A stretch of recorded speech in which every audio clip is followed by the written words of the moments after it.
What's up, guys, and welcome back to the LGBA channel. I'm your host, Sky, and today I'm going to be bringing you another top 5 plays of the week. This will be week 2 for LGBA season 13. Now, before we get into the video, I will be kind of breaking down some of the things that happened because I know Blink wasn't able to push out the newspaper. So I kind of want to give you guys a quick rundown on where the league is at right now with the Eastern and Western Conference standings, as well as before we enter in any of the clips.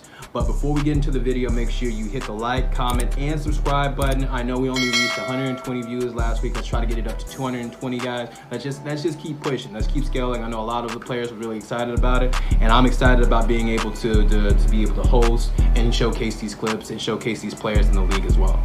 So to start off with this week, it was kind of hectic, you know what I mean? We had a lot of different changes that we wasn't really expecting. A lot of trades occurred.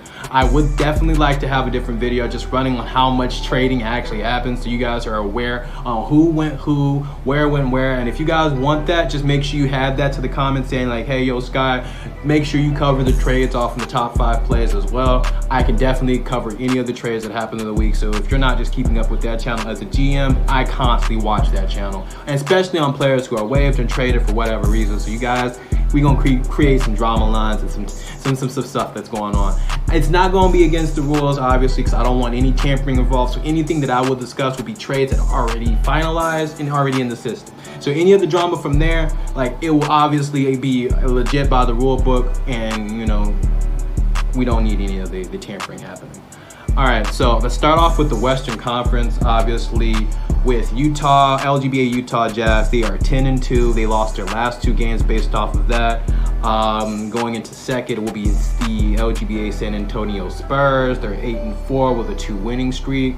Going into third seed will be Phoenix Suns. They're 6-6 at the moment, off a winning 1 win streak. Going into week 3, Seattle Supersonics are 6-6. They're telling, looks like they're telling Phoenix right now for that tie for third seed. So they're both sitting at that third seed, and they're not too far apart, guys.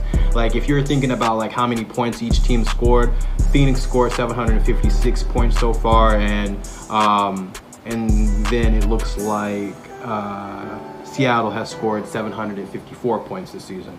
So if we're going into the 5th and the bottom bracket for the Western Conference, it will be Oklahoma City sitting at the 5th, which is currently the play-in position, if I'm not mistaken. Thard said we will be entering a play-in tournament for the 4th and 5th seed. So Oklahoma City right now is at the 5th seed for play-in position, and they're on a 3-loss streak.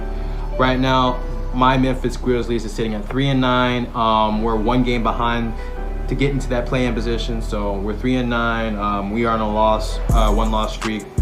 We went 3-3 last week, so it was pretty rough.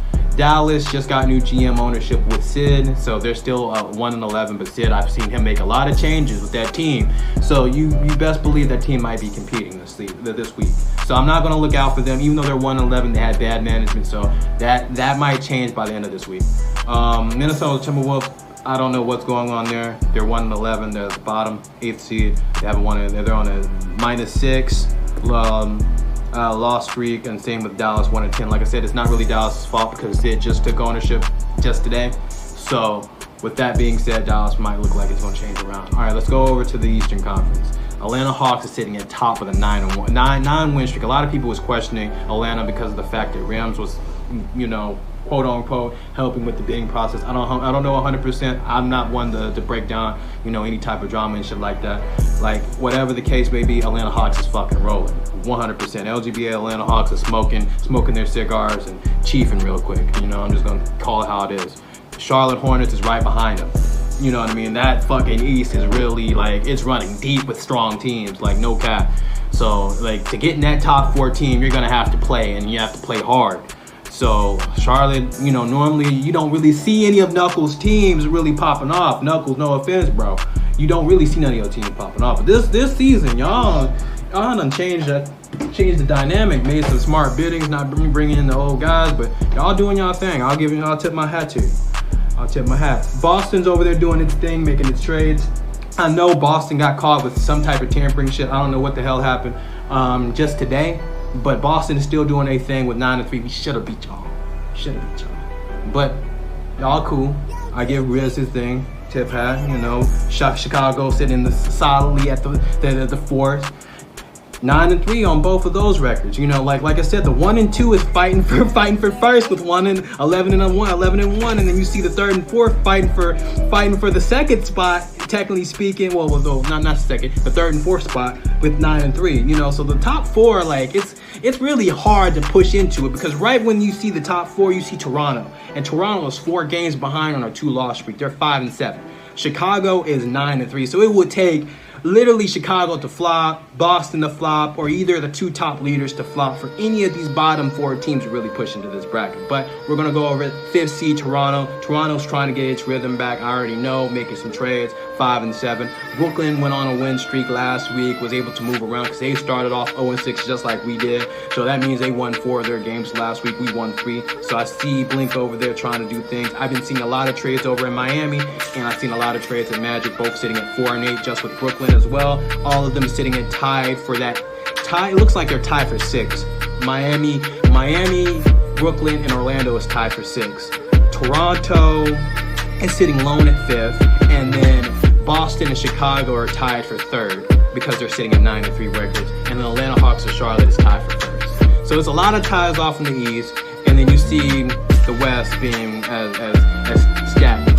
So that's pretty much breaking everything down, guys. I kind of just wanted to make sure you guys were aware of what's going on. I know it's a little bit longer than what we used to, so I will definitely put some timestamp in if you guys are just trying to jump straight to the top 5 plays of the week. But I wanted to break this down. I wanted to make sure you guys had your information. All right, so I don't have anything else to cover for today. I kind of give you guys a quick rundown. This is LGBA's Week 2 Top 5 Plays of the Week. I hope you guys enjoy. Peace out.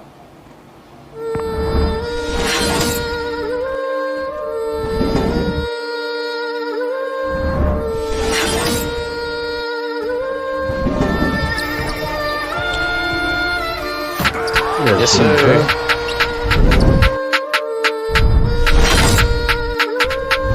Talk about it in the chat, bro.